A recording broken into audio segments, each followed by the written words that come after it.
कहते हैं वाणी में अजीब सी शक्ति होती है। कड़वा बोलने वाले का शहद भी नहीं बिकता और मीठा बोलने वाले की मिर्ची भी बिक जाती है। इसीलिए कहते हैं मीठी बोली बोल कर सबका मन लो जीत, बोली से हो शत्रुता, बोली से हो प्रीत। द टेमिंग ऑफ श्रू, कर्कशा का सुधार, विलियम शेक्सपियर की लिखी हुई एक ऐसी ही कहानी है। मीठी वाणी बोलकर आप गैरों को भी अपना बना सकते हैं और कड़वी वाणी बोलकर आप अपनों को भी पराया कर देते हैं। चलिए कहानी सुनते हैं। राजा बेपतिस्ता की पुत्री कैथरीना 19वें साल को पार कर चुकी थी, किंतु अभी वह कुंवारी ही थी। उसकी हिरनी सी बड़ी बड़ी काली आंखें, फूलों से गुलाबी दो होंठ, चांद सा गोल चेहरा तथा उस पर लटकते हुए घुंघराले बालों को देखकर उसे कोई भी कुरूप नहीं कह सकता था। परंतु आज तक उसके सामने किसी ने विवाह का प्रस्ताव न रखा था। इसका कारण था उसके रूप की आड़ में छिपी हुई उसकी चुभैली वाणी उतनी ही कड़वी थी जितना सुंदर उसका रूप। मानो गुलाब की कलियों में छुपकर कोई विषैला सांप बैठा हो। उसके इस दोष के आगे उसका रूप, उसका सौंदर्य तथा उसके पिता की अतुल संपत्ति सब फीके जान पड़ते थे। उसकी जीभ छुरे से भी तेज और करेले से भी कड़वी थी। उसका पिता राजा बेपतिस्ता यह सब देखता था तो अपना माथा पीट कर रह जाता था। लोग उसकी हालत पर तरस खाते, किंतु इस विषय में उसकी कोई मदद नहीं कर सकते थे। वास्तव में कैथरीना से सब ही डरते थे। बेचारा बेपतिस्ता अपने दुर्भाग्य को कोसता था और रोज सवेरे ईश्वर से प्रार्थना करता था, हे भगवान, या तो तू मुझे संतान ना देता और अगर देता तो उसे मीठी वाणी भी देता।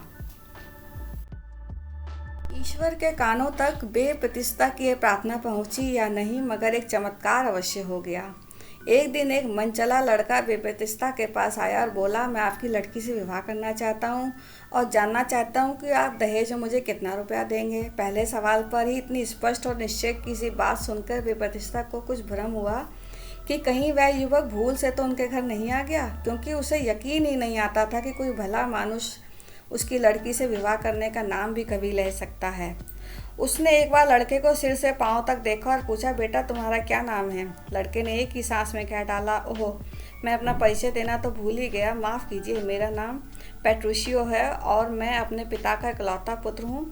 उनके पीछे उनकी सारी संपत्ति का मैं ही उत्तराधिकारी हूँ तथा चाहता हूँ कि किसी सुशील लड़की से विवाह करूं। इसी उद्देश्य से ही मैं आपके चरणों में उपस्थित हुआ हूं। अगर आप मुझे अपनी पुत्री के योग्य समझें तो अपनी स्वीकृति देकर मुझे अनुग्रहित करें। बेपतिस्ता ने कहा, पेट्रुशियो, मैं कैथरीना को बुलाकर उससे तुम्हारा परिचय करवा देता हूं। तुम खुद ही उससे बात करके देख लो और फिर मुझे बताओ कि विवाह के संबंध में तुम दोनों का क्या विचार है। अगर तुम दोनों एक दूसरे से संतुष्ट हो सको तो इससे बढ़कर मेरा सौभाग्य क्या हो सकता है। कैथरीना के कमरे में प्रवेश करते ही वह इस तरह हड़बड़ा कर उठ खड़ा हुआ जैसे कोई भक्त स्वर्ण की देवी को सहसा समक्ष देखकर हड़बड़ा उठता है।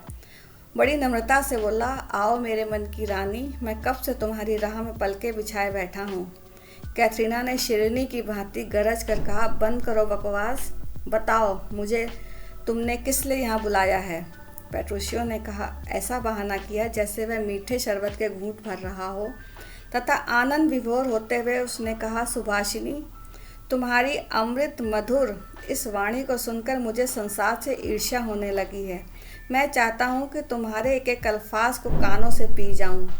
रानी, धीरे धीरे बोलो, कहीं तुम्हारे कोमल होठों को दर्द न होने लगे। यह सुनकर कैथरीना ने गुस्से से माथे पर त्योरियाँ चढ़ा ली और घूर घूर कर उस बकवासी की तरफ देखने लगी। पेट्रुशियो ने भी इसका स्वाद लेते हुए कहा, इतना रूप, इतना सौंदर्य, लोग तभी तुम्हारे रूप की तारीफ क्या करते हैं। इतना सुनते ही कैथरीना खिलखिलाकर हंस पड़ी। यह उसकी पहली हार थी।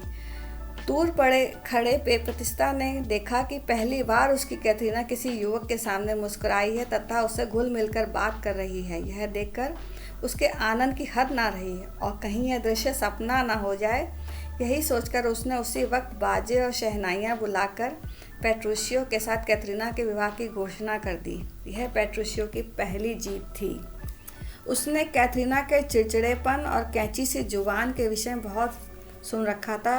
बस वह यह सहन न कर सकता था कि इतने सौंदर्य की स्वामिनी युवती इतनी बदमिजाज हो। तभी उसने प्रतिज्ञा कर ली थी कि अगर वह विवाह करेगा तो कैथरीना से ही, और विवाह भी तब जब वह स्वयं उसके लिए आंसू बहाकर उसको याद करेगी। अभी कैथरीना की कड़वी जुबान से अमृत की वर्षा करवाना तो शेष ही था, अतः उसकी असली योजना तो अब शुरू हुई। उसने बेपतिस्ता के पास जाकर कहा, आप जानते ही हैं कि मैं कैथरीना को कितना प्यार करता हूँ। मैं उसे घर की रानी और अपने मन की मलिका बनाना चाहता हूँ। जीवन में शादी बार बार नहीं हुआ करती, इसलिए मैं इस शुभ मौके को बड़ी धूमधाम से मनाना चाहता हूँ। आप थोड़ा इंतज़ार करें। मैं कैथरीना को गहनों से ऐसे लाद दूंगा जैसे बसंत में अनार के वृक्ष फूलों से ढक जाते हैं, और मैं उसे मखमल के दुशालों में ऐसे रखूँगा जैसे बरसात में वीर बहुटी। आप थोड़ी देर तक इंतज़ार करें, मैं अभी सब सामान लेकर उपस्थित होता हूँ। वह कहने को तो कह गया कि अभी आता हूँ, मगर कई घंटे बीत जाने के बाद भी वह नहीं आया। विवाह का मुहूर्त भी आ पहुँचा। घर बार सज गया, सब पादरी बुला लिए गए तथा बाजों की धमनी से सारा आंगन गूंज उठा, मगर पेट्रिशियो लौटता दिखाई ना दिया। अब कैथरीना को भी फिक्र हुई। वह रह रहकर सोचने लगी, कहीं वह मुझसे झूठा वादा करके तो नहीं चला गया। अगर वह लौट कर ना आया तो मैं क्या करूँगी। सब लोग मेरी तरफ उंगली उठा उठा कर कहेंगे कि इसका मंगेतर इसको विवाह के वक्त छोड़कर चला गया। यह सोचकर वह बार बार उसी तरफ देखने लगी जिस तरफ से युवक ने आने को कहा था। देखते देखते उसकी आंखें थक गईं। फिर भी वह ना आया तो कैथरीना ने निराश होकर अपनी एक सहेली के कंधे पर सिर लटका दिया तथा फूट फूट कर रोने लगी। ठीक उसी वक्त पेट्रिशियो ने आंगन में प्रवेश किया, मानो वह वहीं कहीं छुपकर कैथरीना के आंसू ढुलकने की प्रतीक्षा कर रहा था, और अपने प्रति कैथरीना की उत्कंठा को जगाने के लिए उसने जानबूझकर देरी की थी। इतनी राह देखने के पश्चात अब पेट्रिशियो उसे एक अनमोल चीज़ के समान दिखाई देने लगा। इसलिए वह विवाह के वचनों को भी मुंह संभाल कर बोल रही थी कि कहीं उसके मुंह से कोई कर्कश स्वर ना निकल आए। उससे अप्रसन्न होकर वह कहीं फिर उसे छोड़कर ना चला जाए। विवाह खत्म हुआ और पेट्रिशियो क्षण भर भी इंतज़ार किए बिना ही वहाँ से जाने को तैयार हो गया। लोगों ने बड़ा समझाया कि विवाह के बाद इतनी जल्दी वर वधू को विदा करने का रिवाज नहीं, इसलिए अगर 2 दिन नहीं तो केवल दोपहर या 2 घड़ी ही रुक जाओ। मगर पेट्रिशियो ने कहा, नहीं, मैं तो अभी जाऊंगा तथा कैथरीना को भी इसी क्षण मेरे साथ जाना होगा। कैथरीना के मुंह पर भी ताले पड़ गए थे। वह डर रही थी कि उसने पति की इच्छा के विरुद्ध जरा भी आवाज़ उठाई तो वह उसे छोड़कर चला जाएगा। इसलिए वह चुपचाप मुंह लटकाए उसके पीछे पीछे चल दी। बेपतिस्ता हैरान हो रहा था कि उसकी जो पुत्री अपने सामने बोलने वाले का मुंह नोच कर रख देती थी, उसकी आदत में अचानक यह बदलाव कैसे आ गया। अपनी पत्नी को लेकर वह अपने घर की तरफ चल दिया। रास्ता दूर था, पथरीला था, इसलिए उसने 2 बढ़िया घोड़े मंगवाए। घोड़े वाकई चुने हुए और अव्वल नंबर के थे, मगर पेट्रिशियो ने यह कहकर घोड़ों को वापस कर दिया कि चलते वक्त घोड़े दुम क्यों हिलाते हैं। कैथरीना उन घोड़ों को तरसती आंखों से देखती रही, और जब उसने देखा कि आए हुए घोड़े वाकई लौटाए जा रहे हैं तो थकी आवाज़ में बोली, तो पैदल ही चलना होगा। पेट्रिशियो ने इसके जवाब में ऐसी शक्ल बना ली जैसे कि उसे कैथरीना पर बड़ा तरस आ रहा हो, तथा प्यार भरे स्वर में बोला, भला मैं फूलों से नाजुक अपनी रानी को ऐसे गवार घोड़ों पर कैसे सवारी करने देता जिन्हें सही तरह से पूंछ हिलाना ना आता हो। अब और चारा ही क्या था। जिस बेचारी कैथरीना ने महलों के बाहर पैर तक न रखा था, उसने वह सारा लंबा पथरीला रास्ता पैदल ही तय किया। थकी मांदी भूखी प्यासी गिरती पड़ती कैथरीना जब ससुराल पहुंची तो अपनी नई मालकिन की प्रसन्नता में सब नौकर चाकर इकट्ठे हो गए। पेट्रिशियो ने बड़ी अकड़ के साथ उनकी तरफ देखते हुए कहा, अरे भाई, खड़े खड़े क्या देखते हो? मालकिन के लिए गुलाब का शरबत लाओ, नमकीन समोसे लाओ, चटपटी चटनी लाओ, ताज़े फलों, पकवानों तथा मिठाइयों से बाजार भरा है, उन्हें लेकर क्यों नहीं आते? जानते नहीं, मालकिन थक आई हैं, उनको भूख लगी है। सारे महल में भगदड़ मच गई। बात की बात में सब चीज़ें हाजिर हो गईं। अगरबत्तियों की भीनी भीनी गंध, मिठाइयों की खस्ता खुशबू तथा समोसों की महक से आंगन भर गया। एक एक करके सब मिठाइयाँ उसके समक्ष परोस दी गईं। कैथरीना ने लालच भरी निगाहों से सब तश्तरियों को देख डाला। सब तरफ घूमकर उसकी निगाह बर्फ से भी उजले, रुई से भी नरम तथा शहद से मीठे केक पर अटक गई। वह उन्हीं की तरफ टकटकी लगाकर देख रही थी और शायद एक केक उठाकर खाने के लिए मुंह खोल रही थी कि उसे थाल के गिरने की झन सी आवाज़ सुनाई दी। उसने चौंक कर देखा तो शरबत का मर्तबान फर्श पर लुढ़का पड़ा था। पेट्रूशियो आंखें लाल करके एक नौकर को कह रहा था, इससे अच्छा है कि जोहड़ का जल लाकर गिलास में भर दो। कैथरीना को देखते देखते ही नौकर शरबत का मर्तबान उठाकर ले गए। वह तो बेचारी सूखे होठों को जीभ से चाट कर रह गई तथा कुछ कह न सकी। केक पेस्ट्री की चाशनी पतली है। केक पेस्ट्री में चांदी के वर्क नहीं लगाए गए। मिठाई के टुकड़े केक से नहीं काटे। चटनी का रंग बिल्कुल हरा क्यों नहीं है। पकवान कच्चे ही रह गए हैं। कैथरीना को देखते देखते मिठाइयों की प्लेटें कुत्तों के समक्ष फिकवा दी गईं। उनकी महक ने उसकी भूख को और भी भड़का दिया। उसका बस चलता तो कुत्तों के मुंह से छीनकर समोसे भी खा जाती, मिट्टी से सने केक उठाकर चबा जाती, लेकिन शर्म के मारे बेचारी कुछ कह न सकी। रात को जब सोने का वक्त आया तो पेट्रूशियो ने यह कहकर चादर फिकवा दी कि इसमें नील कम लगी है और यह कहकर चारपाई हटवा दी कि चूचू करती है। बेचारी कैथरीना सारी रात ज़मीन पर बैठकर ऊँघते ऊँघते बिता दी। बेचारी को खाने को ना मिला, ना पीने को, ना सोने को। उल्टा पेट्रूशियो का आभार भी उसी पर। वह हर बात में दोष निकाल कर अपने नौकरों को डांटता। फूलों से नाजुक तुम्हारी मालकिन क्या ऐसी घटिया चीज़ों को खा सकती है?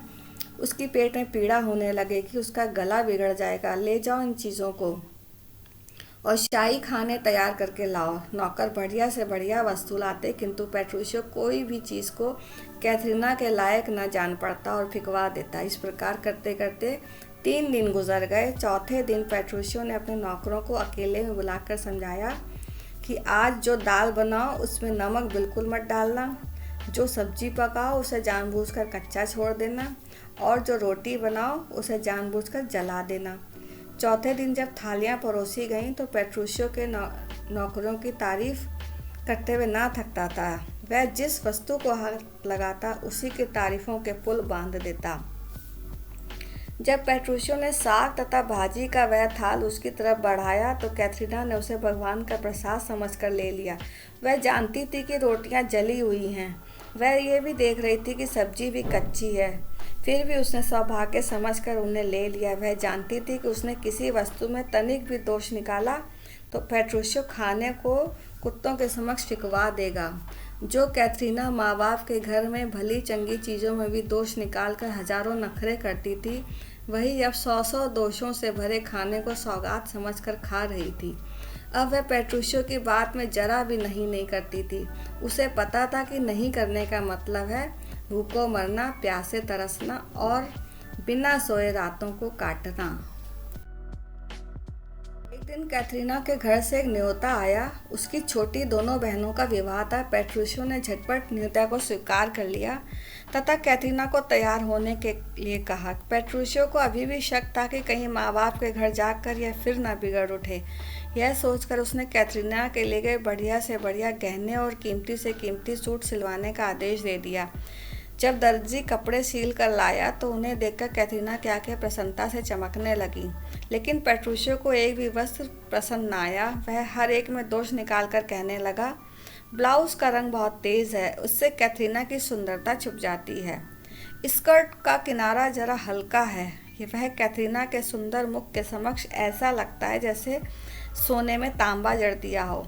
इस प्रकार हर एक वस्त्र में कुछ न कुछ दोष निकालकर पेट्रूशियो ने उन्हें कूड़े में फिकवा दिया। बेचारी कैथरीना डर रही थी कि कहीं वह हीरे जवाहरात के जड़ाऊ जेवर भी न फिकवा दे। यह सोचकर वह गहनों से ही लिपट गई। पेट्रूशियो भी यही चाहता था। अब उसे यकीन हो गया था कि वह उसके कहने से बाहर कभी न जाएगी। तब वह ससुराल की तरफ चल पड़ा। वहाँ कैथरीना की छोटी बहनों की शादियाँ बड़ी धूमधाम से हुईं। ये दोनों भी बड़े ठाठ से वहाँ अतिथि बनकर रहे। एक दिन जब दोनों नए दूल्हे तथा पेट्रूशियो भी इकट्ठे ही बैठे थे तो पत्नियों की बातें चल पड़ीं। नए दूल्हे ने बड़े घमंड से कहा, मेरी पत्नी तो बहुत आज्ञाकारिणी है, अगर मैं कह दूँ तो वह आग में भी कूदने को तैयार हो जाए। दूसरे दूल्हे ने कहा, भाई तुम्हारी पत्नी तो सिर्फ आज्ञाकारिणी होगी, मेरी पत्नी तो बिल्कुल सती सावित्री है। मैं एक संकेत कर दूं तो अपने प्राण देने को भी तैयार हो जाए। सबकी बातें सुनकर पेट्रोशियो से रहा नहीं गया। वह भी बोला, भाई मेरी कैथरीना कितनी तीखी आदत की स्त्री है। उन्होंने पेट्रोशियो को चिढ़ाने के लिए कहा, तो चलो आज ही आजमाइश हो जाए, जिसकी पत्नी सबसे ज़्यादा आज्ञाकारिणी निकले वह जीता। एक दूल्हे ने कहा, 1000 रुपये की शर्त लगी। शर्त लग गई तथा तीनों ने अपनी अपनी पत्नियों को उसी समय आने के लिए बुलवा भेजा। पहले दूल्हे की पत्नी सिर में पीड़ा का बहाना बनाकर न आई। दूसरे दूल्हे की पत्नी ने कहलाकर भेजा कि मैं अभी नहा कर आती हूँ, बिखरे बालों से मैं देवर और जेठ के समक्ष कैसे आऊँ। लेकिन जब पेट्रोशियो का संदेश कैथरीना को मिला तो वह नंगे पैर ही भागी चली आई। पेट्रोशियो 2000 रुपये की शर्त जीत गया था। कैथरीना के स्वभाव में फ़र्क देखकर ससुराल वाले भी सब हैरान थे। और इसी के साथ यह कहानी समाप्त होती है। अंत में बस इतना ही, जीवन में यदि चाहिए सबसे अपना मान, वाणी मीठी बोलना, सबको अपना जान। कहानी पसंद आई हो तो कहानी को लाइक शेयर ज़रूर कीजिए। चैनल पर नए हैं तो चैनल को सब्सक्राइब कीजिए और बेल आइकन का बटन भी दबा दीजिए ताकि मेरी नई कहानी अपलोड होते ही आप लोगों तक नोटिफिकेशन पहुंच जाए। Thanks for watching.